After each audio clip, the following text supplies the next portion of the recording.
When I gave you that word, did you lack anything? When I commissioned you in that marriage, if I commissioned you, if I directed you, if I asked you to take the step, be rest assured. There'll be rocky times. There'll be times you feel like you are drowning. There will be times that you feel like it's over. And I'm speaking a prophetic word to somebody over here.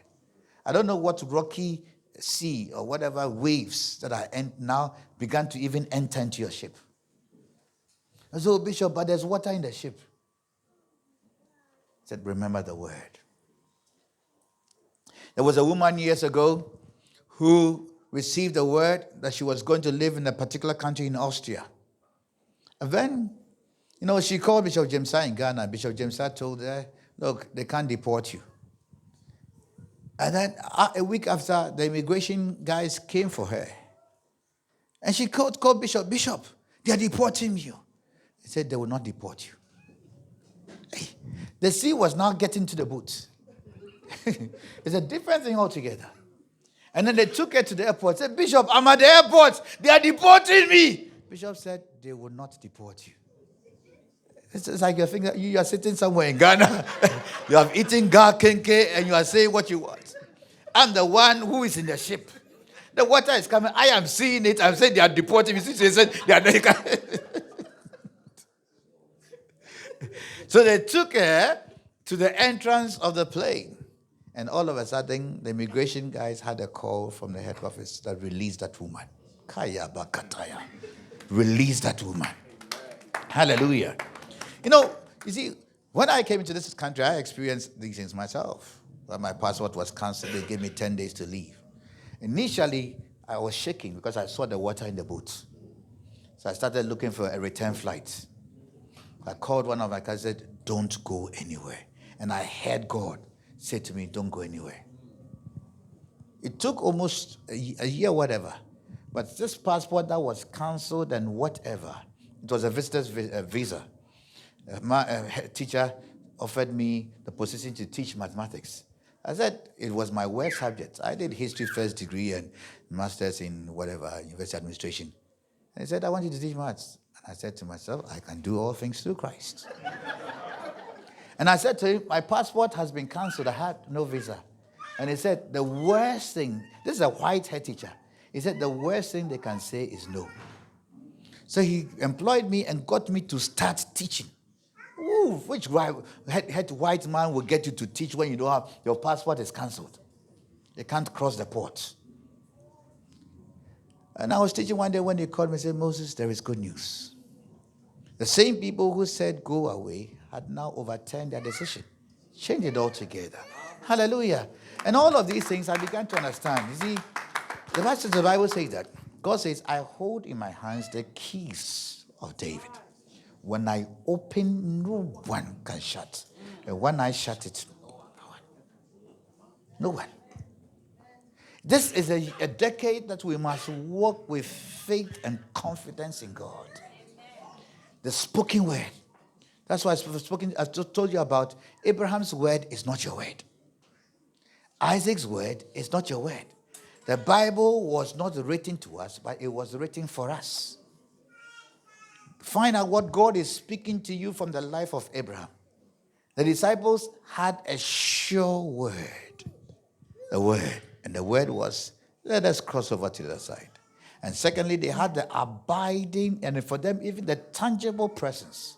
In our experience, we may not have the tangible, we may not have the physical presence, but we still have the sure word, and we have the tangible, abiding, immaterial presence of God with us.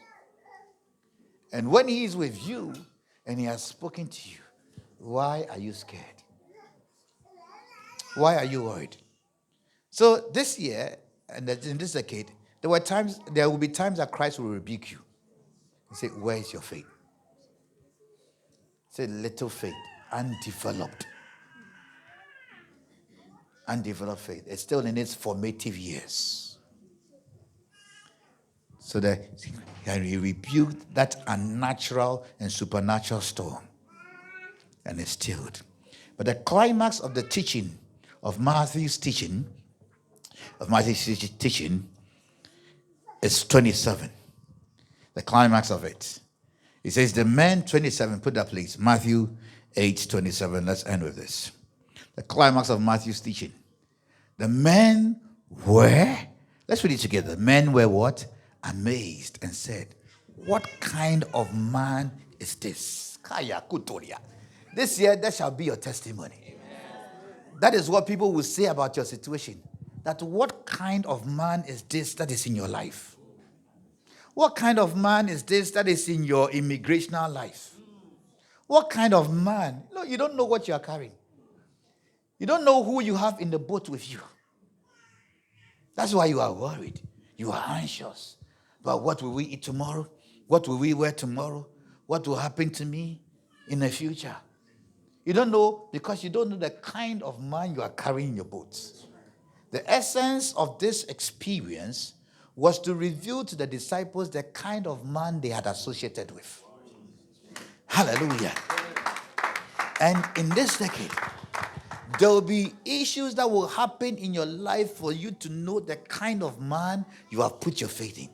Because up until now, we don't know. That's why I said that all the names about God we see in the Bible were born out of the experience and encounters of people. He said, what kind of man is this? That what? Even the winds and the sea obey him. Hallelujah, oh God. We worship you, Lord. We honor you. Forgive us for our unbelief. Forgive us for our little faith. That's how you look, he says, where is your faith? Where is your confidence? Where have you put your trust? In what have you put your trust? So all of these things. And he said, and I'm sure for that moment they'll begin to bow. The reason why you don't worship is because you haven't encountered him. But when you encounter him in another dimension altogether, one of my prayers is that I want to go deep with God. Sometimes you need a deep sea encounter. The Bible says in Psalm 107 verse 23, Psalm 107 verse 23, Psalm 127 verse 23, they that go into the sea, that do business in the deep seas, it is those who see the wonders of God in the deep. God will send you deep. Amen. And the deep is not easy. You'll be scared. It's like going on a roller coaster. I went on once, I said, I'll never go on it again. Hallelujah. You have no sense of control. Nothing.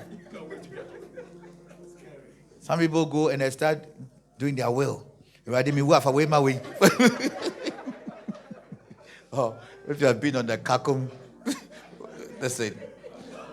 Went on the first lap, they cannot be walk. I went on the first lap, I said, my friend, I won't go again. Hey. I said, oh, Moses, go. I said, I am not going. Somebody went on and said, you said, oh, go. He said, if you know that in my hometown, even a box iron can kick. you would tell me.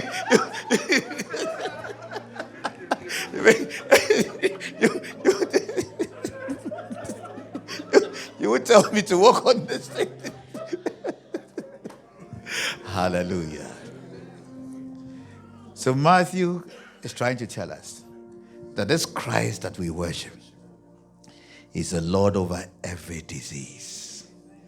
He's the Lord over every disaster, every crisis. And finally, he's the Lord over every demon.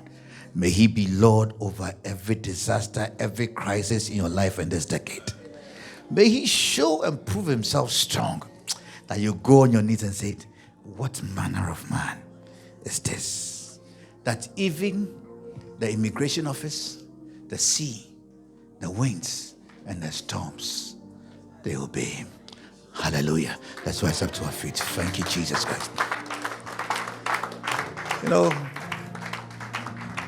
I know we will say that tree songs will not be the norm in this place, but sometimes you cannot help it but just say, Eponia Astro Ochi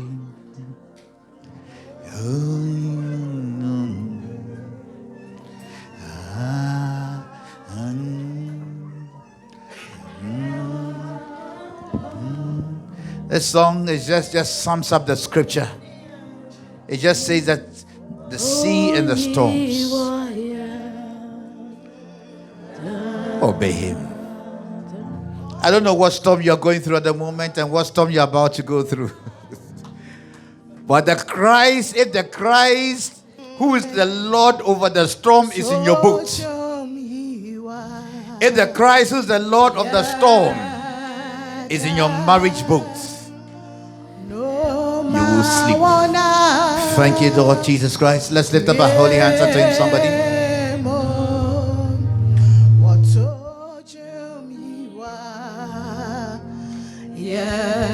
All right, let's all rise up, young people.